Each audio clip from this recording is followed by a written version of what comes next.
Jangan lupa subscribe YouTube channel Metro TV News dan jangan lupa nyalakan notifikasinya. Anda kembali di Metro Siang, pemirsa. Rencana libur panjang akhir tahun 2020 bertepatan dengan Natal, Tahun Baru, kemudian juga cuti bersama Idul Fitri 2020 akan ditinjau kembali dan dipangkas oleh pemerintah.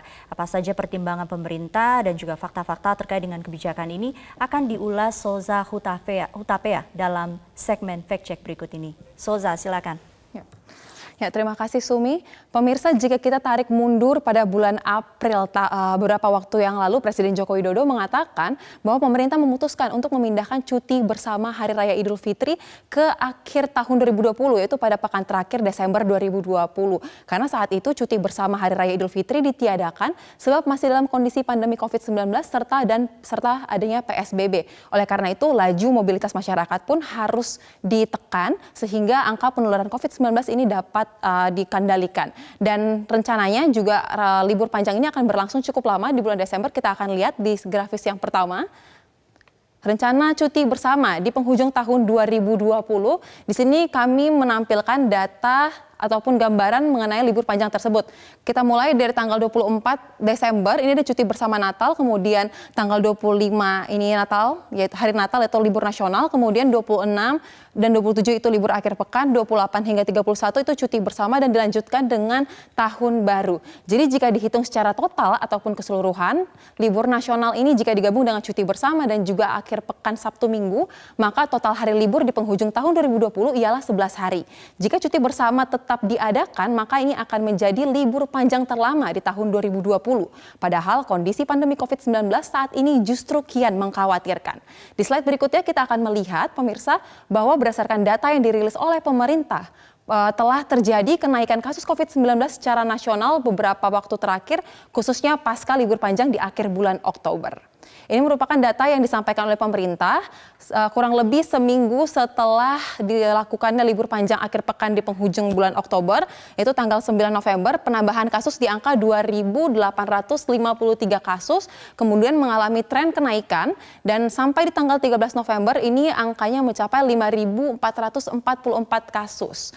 Kemudian mengalami tren penurunan hingga di tanggal 15 November, tepatnya 2 minggu setelah libur panjang di akhir Oktober tersebut, angkanya di 4.106 kasus. Dan ini merupakan kasus yang tercatat pasca dilakukannya libur panjang di akhir bulan Oktober lalu. Dan pemirsa, yang perlu digarisbawahi bahwa terjadinya penurunan ini ternyata dibarengi juga dengan menurunnya jumlah tes yang dilakukan oleh pemerintah. Selanjutnya kita akan beralih, kita akan simak kembali apa yang disampaikan oleh Menteri Koordinator PMK mengenai rencana untuk meninjau ulang cuti bersama di penghujung bulan Oktober.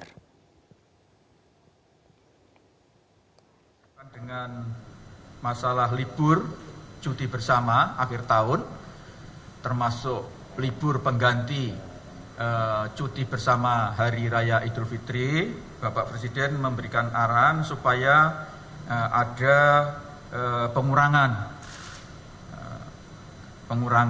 dan beliau memerintahkan supaya segera ada rapat koordinasi yang dilakukan oleh Kemenko PMK dengan kementerian dan lembaga terkait, terutama yang berkaitan dengan masalah libur akhir tahun dan pengganti libur cuti bersama Idul Fitri. Dari apa yang disampaikan oleh Menko PMK tadi, bahwa ia mengatakan Presiden meminta agar cuti bersama tersebut ditinjau kembali, bahkan dimungkinkan untuk dipersingkat karena kondisi pandemi COVID-19 saat ini kian mengkhawatirkan. Kita ketahui bersama juga pemirsa bahwa bukan sekali atau 2 kali penambahan kasus COVID-19 pasca libur panjang ini mengalami peningkatan yang cukup signifikan. Dan kondisi ini ternyata menjadi sorotan dari pemerintah serta Satgas Penanganan COVID-19.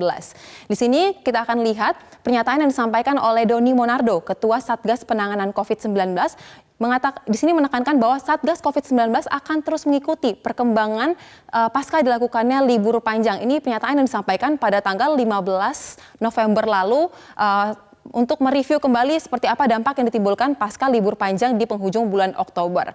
Libur panjang sejatinya diharapkan dapat mendorong perekonomian dan pertumbuhan dari sisi konsumsi masyarakat dengan memberikan sejumlah kelonggaran kegiatan, tetapi tetap mengacu pada protokol kesehatan COVID-19. Namun seperti pemirsa, hal ini tidak terjadi atau tidak terrealisasi, namun juga karena libur panjang masih akan berlangsung, sejumlah daerah yang terkenal sebagai destinasi wisata pun sejak dini telah memulai mempersiapkan diri untuk menerima kedatangan wisatawan di musim libur panjang. Beberapa di antaranya ialah ada daerah Jawa Barat, ini terkenal sebagai daerah wisata. Di sini mereka melakukan sistem pencegahan terintegrasi di tempat-tempat wisata dan pintu masuk daerah Jawa Barat. Kita ketahui bahwa pada akhir Oktober lalu, pemerintah Jawa Barat juga menerapkan atau melakukan rapid test di sejumlah titik tempat wisata, dan ini juga akan dilakukan rencananya pada akhir Desember nanti. Kemudian di Jawa Tengah, pemetaan terhadap sejumlah momen acara yang berpotensi terjadi kerumunan. Jadi sejak saat ini pemerintah Jawa Tengah sudah mulai memetakan dan juga sudah mendata kegiatan apa saja yang berpotensi untuk memunculkan kerumunan di wilayah tersebut. Kemudian untuk daerah istimewa Yogyakarta, ini akan dilakukan monitoring dan pengecekan protokol kesehatan secara acak ataupun secara random kepada fasilitas akomodasi dan juga destinasi wisata secara rutin. Ini 3 daerah ini merupakan gambaran dari kesiapan dan langkah yang dilakukan pemerintah sejak sedini mungkin untuk mengantisipasi segala potensi kerumunan yang bisa menjadi sarana penularan COVID-19. Dan sudah semestinya Pemda-pemda lain pun turut menyiapkan hal serupa serta dibarengi dengan penegakan protokol kesehatan COVID-19 yang tidak tebang pilih.